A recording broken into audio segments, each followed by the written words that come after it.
আমি প্রতিদিন একবার এটা বলি, এই জীবন কেমন জীবন, আহা এই মুসলমানের জিন্দিগি কেমন জিন্দিগি, ওই যুবক কেমন মুসলমান, ওই মা কেমন মুসলমান, ওই বাবা কি মুসলমান। খোদার 365 দিনে 1 বছর টানা কোনো দিন যে ফজরের নামাজ পড়ে নাই, আহা এটা কি জীবন, এটা কিভাবে সম্ভব একটা মুসলমানের জন্য, এটা কিভাবে সম্ভব, এটা কিভাবে কল্পনা করা যায়, কিভাবে মানা যায়। আমি কোনো ক্যালকুলেশনে এটা বুঝি না যে মুসলমান একদিন 2 দিন না, 1টা বছর কোনো দিন সে জানেও না তার উপরে আল্লাহ ফজরের নামাজ ফরজ করছে। ওহ আশ্চর্য যুবক তোমার জীবন, মালিক তুমি এমন ভুলা ভুলে গেলা। আয় হায় হায় শয়তান তোমারে, হায় যুবক বেনামাজি নাফরমান, ইবলিস তোরে এভাবে ধরে নিল।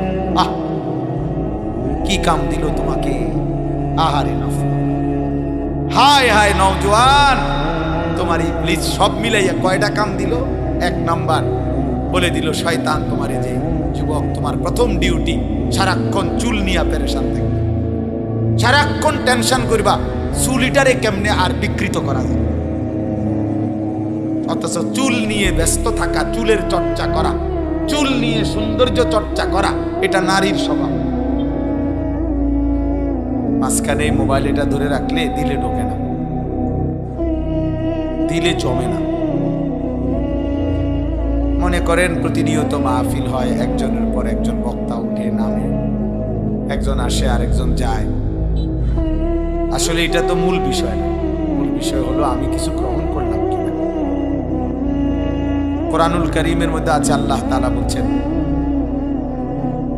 আমি আল্লাহ তাআলা আমার সুস্পষ্ট আয়াত আমি নাজিল করেছি কোরআনের মাধ্যমে। কেন? আল্লাহ তাআলা নিজে বলছেন, লাল এই ছেলে একদম চুপ, কথা বলবে না, কথা বাকি থেকে বাইরে যাও। লাআল্লাকুম তাযাক্কারুন, আল্লাহ তাআলা বলছেন কেন আমি কোরআন নাজিল করলাম,